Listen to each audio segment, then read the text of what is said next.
If you know Dead Cells, you would know that this game has tons and tons of weapons in it. And to say what's the strongest weapon in all of Dead Cells is a bit of a contested topic.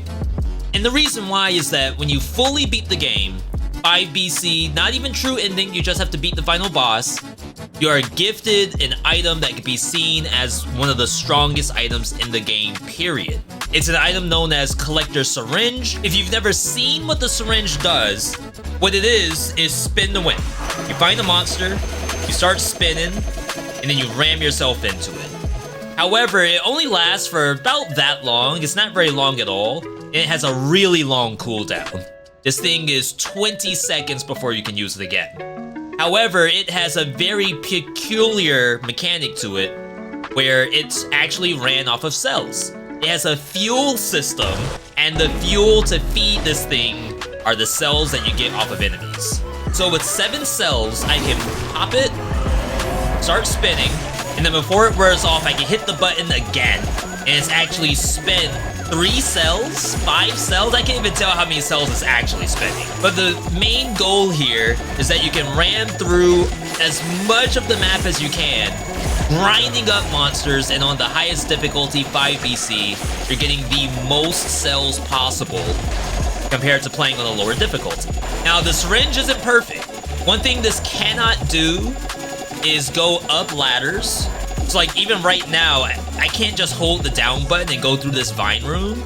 I would have to do a down slam to get through it. If I want to pick up my scrolls, I actually exit the spin, and then I end up having to wait for another 20 seconds before I can start spinning again. So any cells that I've used at that time are basically wasted because now I'm not spinning anymore. So ultimately, my goal is to spin for as long as possible and as hard as possible, because obviously we're doing damage to the enemies. The more spells I spend, technically, is the more damage I deal. Since I'm spending so many cells, this is one of the rare times I actually get to open up this capsule to get the 20 cells inside of that. I actually need those cells. Now, if you were to think that I'm a sitting duck doing all that spinning, then keep in mind we can use things like Diverse Deck, which you can see that I have equipped right now, and that is our safety mechanism, so if I get hit mid-spin, I shouldn't take any damage. Now, what if I told you there's one more thing in here that can help protect us from potential death that might happen while doing all this spinning, and that is the fact that Spin to Win is a melee attack and will actually activate melee abilities. So notice how the failed experiment, it actually saw me for half a second before it lost aggression. And that's because due to the Predator mutation that we're running right now, Predator actually makes me invisible, and thus I don't get the aggro from the next monster. That allows me to get through maps like Promenade a little bit more easily, since this is a map that I typically hate actually going to. You have all the protectors, you have bombardiers, you have runners, you have failed experiment. Basically, the whole 9 yards exist on this map. One other really fun thing that we're able to do, because Promenade was an incentivized map. Look at Ossuary right now. Ossuary has the gemstones on it. Our Promenade map has that too. And not only is it increasing the amount of money we get on this map, it's actually giving me more cells than normal. As we're spinning through, you'll see every once in a while a golden cell drop from an enemy. Those golden cells are the bonus cells. As you see, I took a hit from a spike ball that honestly I just rammed myself into. I had no idea that thing was there. But my purple card's already back. I now have a V.60 because I was able to get through this map untouched thanks to purple card.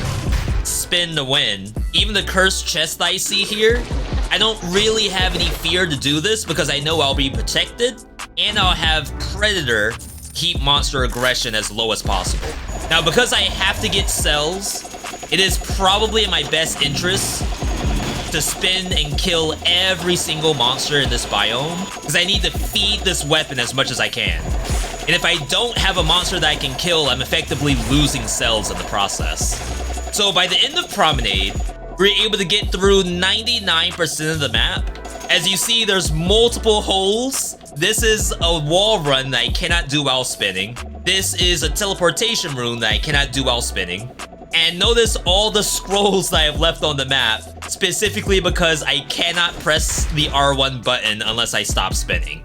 So now we get to go through the fun exercise of picking up all the stuff we left before we exit into the next biome. As we head into prison depths, we know we're gonna have our work cut out for us. This can be a very difficult biome, and we need a way to kill the monsters. We have safety in mind already, but we need to be able to do actual damage. Now keep in mind, the syringe that we're using does fantastic damage on its own, but because it's a melee weapon, we can do even more to get the damage up. And that includes combo, where every time you land a hit on a monster, you get extra damage. So now that we've gotten our curse, and we've gotten now 10 brutality, which to be fair is a very good number, we can find our first target. I oftentimes don't even like to spin first. I just want to assess the situation and then I can go in. But notice the map layout. Notice how I have to do these really weird jumps to try to get as high as possible. But now I'm stuck. I'm gonna have to cancel this spin and then wait 20 seconds before I can do it all over again. In the meantime, I am gaining malaise. So in just 3 monsters, I'm already at 36 for the combo rating. And remember, we're like super safe because I'm running Predator. The monster doesn't even know I'm there until it's too late. And we're farming cells this entire time. If you've never seen the cap to combo, it's not very easy because it does fall off relatively quickly. But so long as you keep going, you might see that legendary 99 number. 54, 58, 67, 76, 79, 82, 7. Can he go further? I cannot because I missed my jump. But you can kind of see like how easy this is. All it takes is some fancy footwork, some decision making, because I can't always get to every monster I see. And then of course the idea that I can't even pick up the scrolls I come across until the end of the biome. All of that together, if you can get those concepts down, you get a very easy prison depths out of this. Now with Syringe, you have to make some very important decisions. The next incentivized biome is Moras. Moras is actually a pretty good idea because we're gonna get a lot of cells. And then the boss we have to fight is Mamatic, which Mamatic is probably pretty easy for the Syringe. But remember, Mamatic is in 3 phases. There's parts of the Mamatic fight where spikes are gonna come from the ground, and I have to make the decision, do I wanna dodge roll and lose my Syringe, or do I wanna just eat the hits? Because doing the dodge while spinning does not seem very easy. Then we have Ancient Sewers, which has a lot easier monsters to take out, but remember, part of our issue with Syringe is climbing ladders and going through like small crawl spaces. And Ancient Sewers is almost like a platforming map. It's full of that stuff. So we also can't really go there. Ossuary can be even worse. Even though the map is a giant hallways, which would be a shoo-in for the Syringe, there are thornies on this map. And thornies mean reflected damage. I'm gonna go to Ossuary, where the thought process is that if I can simply not hit the thornies in the back, then we can breeze through this biome super easily. So what if we do end up getting hit by Reflect? What if the Thorny does actually turn around for no apparent reason and I take some damage? Would you believe me if I told you, because Syringe is a melee attack, you can actually heal using Frenzy after taking damage, assuming you have move speed? You're gonna have to suspend belief for a second because we're gonna hop into the bank, which just so happened to show up. And maybe I won't have to fight as many Thornies as I thought, but either way, it's gonna be an issue if we get hit by Reflect without realizing it. Now, I only have 83 cells to my name.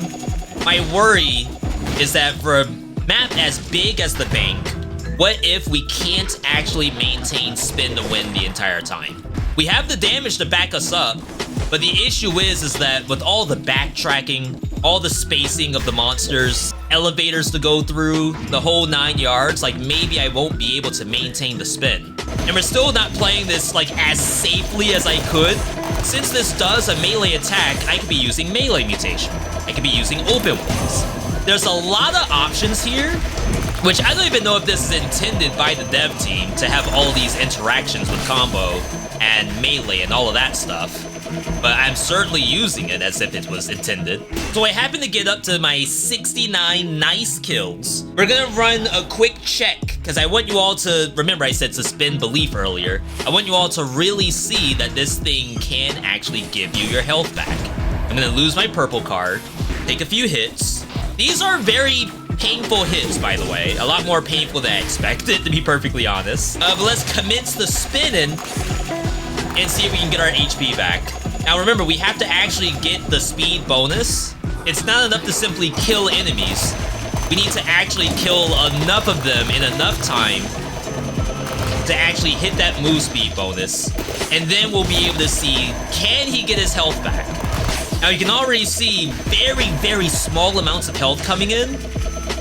And we're often gated behind finding more monsters. In this case, there's not really anything else in front of me. Okay, we have our move speed. We're up to 45 health.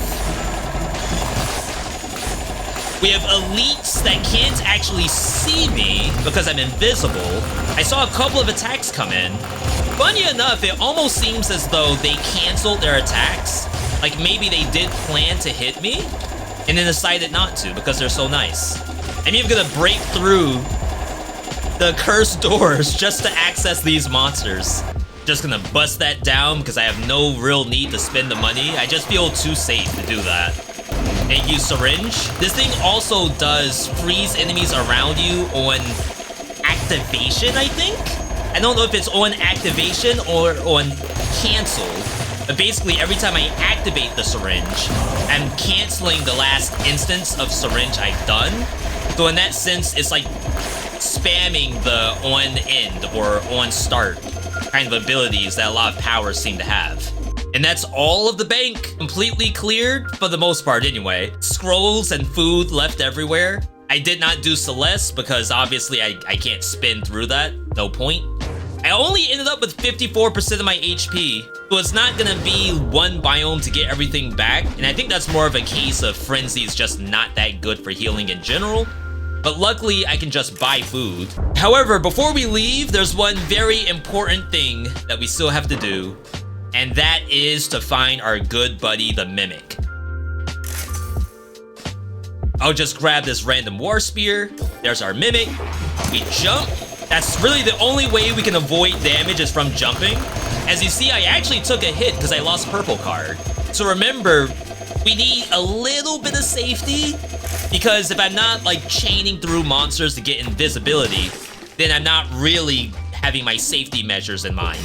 The other option would have been to ran Melee mutation. Melee would have either slowed or froze the Mimic. Funny enough, I actually net positive on cells. I'm up to 177. So now that I'm full HP, we're gonna do a quick reset of our mutation. We'll be keeping Predator. We're gonna bring Combo back. And then for the bosses that we're coming up against, we're gonna bring in Open Wounds. We're probably gonna fight Death. You can also reforge your Syringe to try to get deals damage to bleeding target. Of course, I'm super unlucky, but perhaps that'll show up later. So we're going into Death over Concierge. Reason why is that Concierge has that red aura, and I do not want to just sit there wasting cells waiting on that aura to go away. Death, however, does not have such a thing. Death, in fact, only goes invulnerable for like maybe 1 second when he roars, and that's not really that bad. I can also just walk to the other side of Death when it's time to dodge an attack. Except for that one, I guess. That's what I meant to do, was go as far away as possible. That's my mistake. And there we go, Death done. Not a flawless because I underestimated how big that circle can get. I also could have done even more damage if I fully spammed my spin. The spin actually gets stacking damage, I believe, based on how many cells you dump into it. So dumping more would have been a good idea. We're coming here because we want the money, so we can possibly buy a new Syringe. Then also, we should be getting bonus cells, which should allow me to be a little bit more liberal about my spins. Combo makes such a satisfying sound as it blends the monster to death. I don't know who decided that it should have its own unique sound effect, but definitely kudos to the dev who did that one. Here's our first door that we have to go through. You do lose your spin as you go through the door, So make the choice of if you want to wait out the 20 seconds or not, but you all haven't seen everything. Like, you may think that this is as good as it gets, combo, predator, open wounds, but trust me, by the end of this video, we have so much more that we can do with this when it comes to fighting bosses. Here I found an even stronger syringe.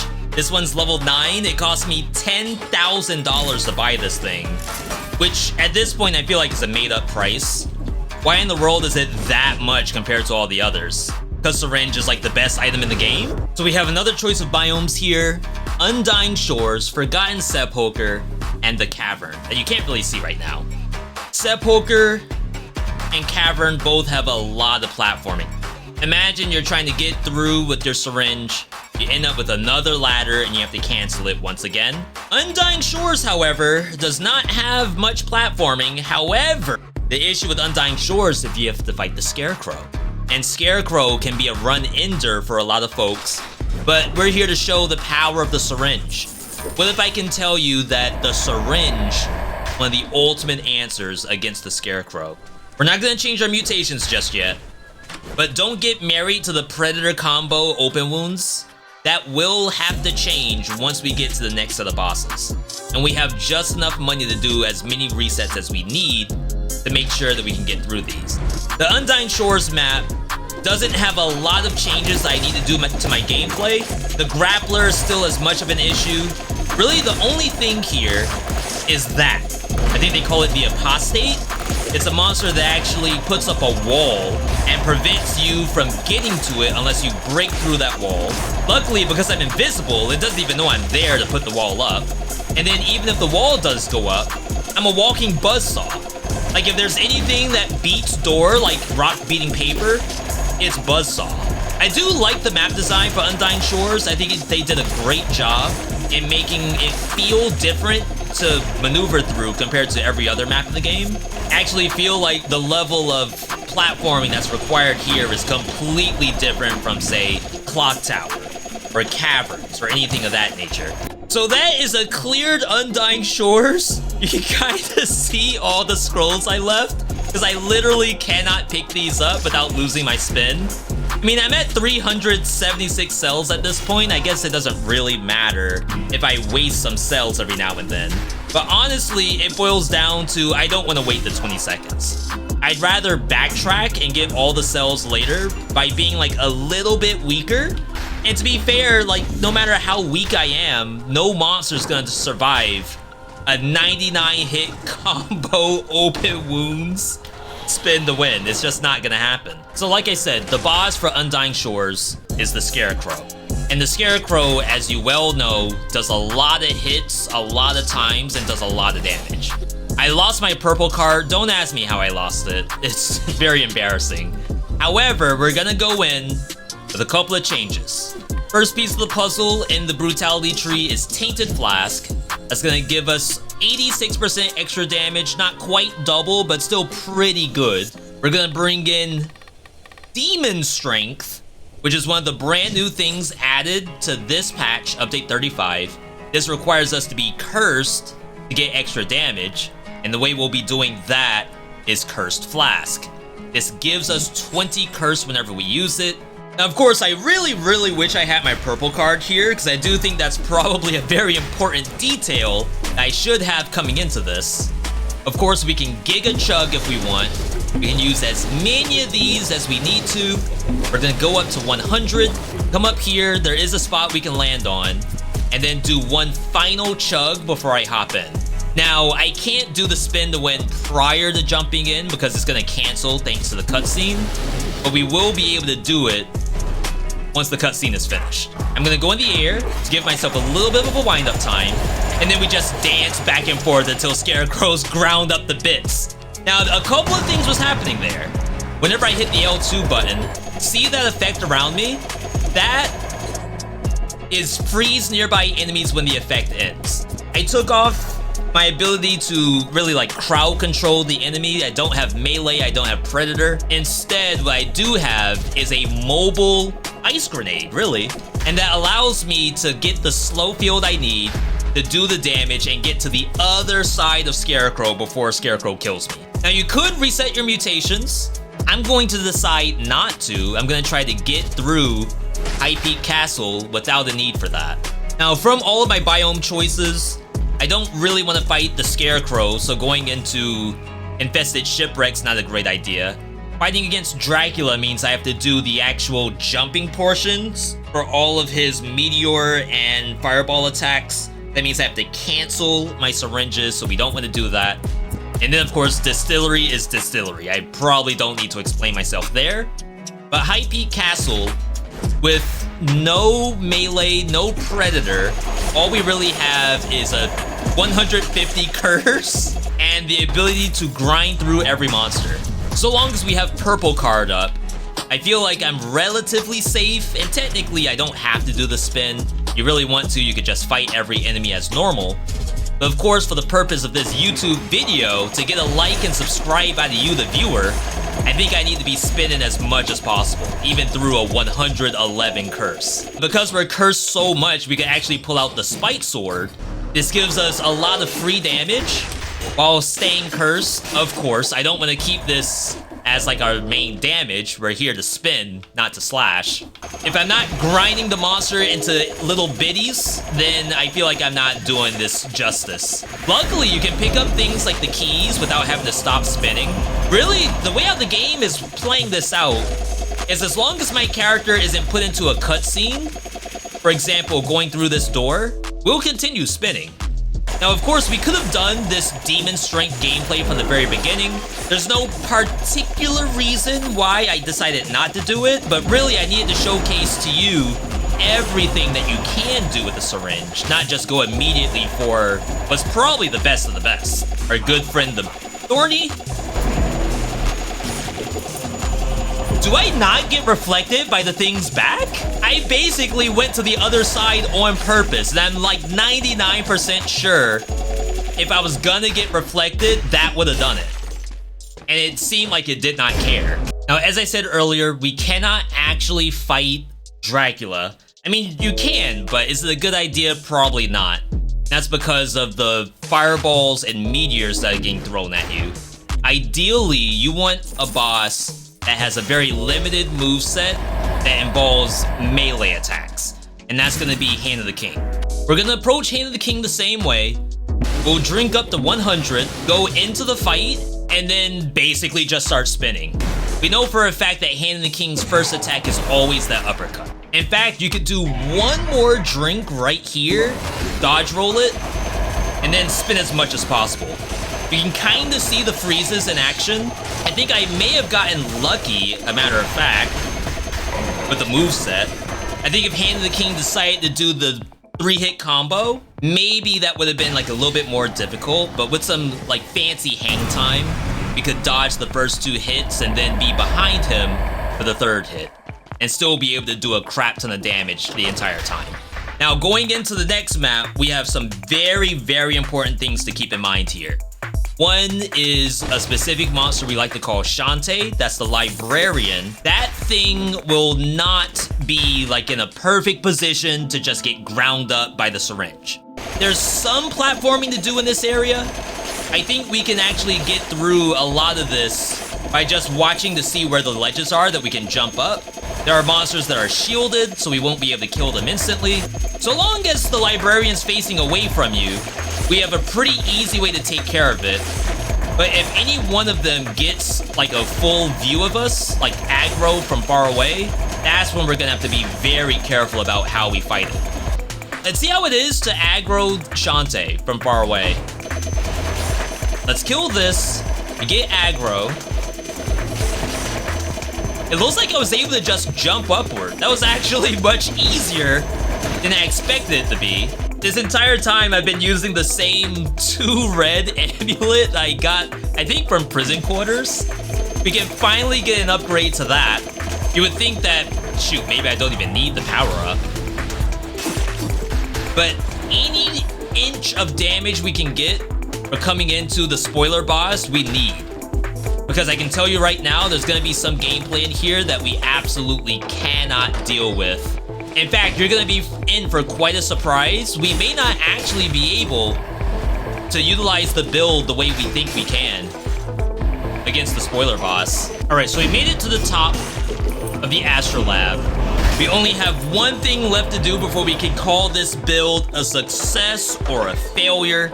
That's the fight against, I guess I can't call it spoiler boss since you all are gonna literally see it, but we have to fight the Collector. Now there's a lot of cool stuff in here. Like I could, for example, grab the Rampart Shield, sell this, and now I have a bubble option to spin. The mutations stay the same, the affixes stay the same. However, there's a very specific aspect of this fight that's gonna make it a little bit less manageable than we originally thought. Of course, we're gonna go up to our 100 curse. You could go even higher if you want to. I'm sure we're gonna hit some weird numbers in the middle of this. The Collector's actually going to steal all 400 of our cells. And that's really bad because we actually have to use cells to activate the Collector's Syringe while we're spinning. It lets us do it one time. So we get one free spin, like we're back on The Price is Right. However, we are only able to do that, and that's it. We're gonna start off with hopefully a parry, and then spin as much as we can. I didn't do my drink. That's a misplay on my part. But now we're stuck for 15 seconds of no spinning. Very, very sad situation. This is where the Spite Sword's coming in massive. I'm gonna try to spin here, get as much as I can out of it. But as you see, we only did like 15% of his health bar. How far we have fallen. Another chug mid-transition. Get in some damage. Hopefully force him to teleport away. Nope. We'll chug.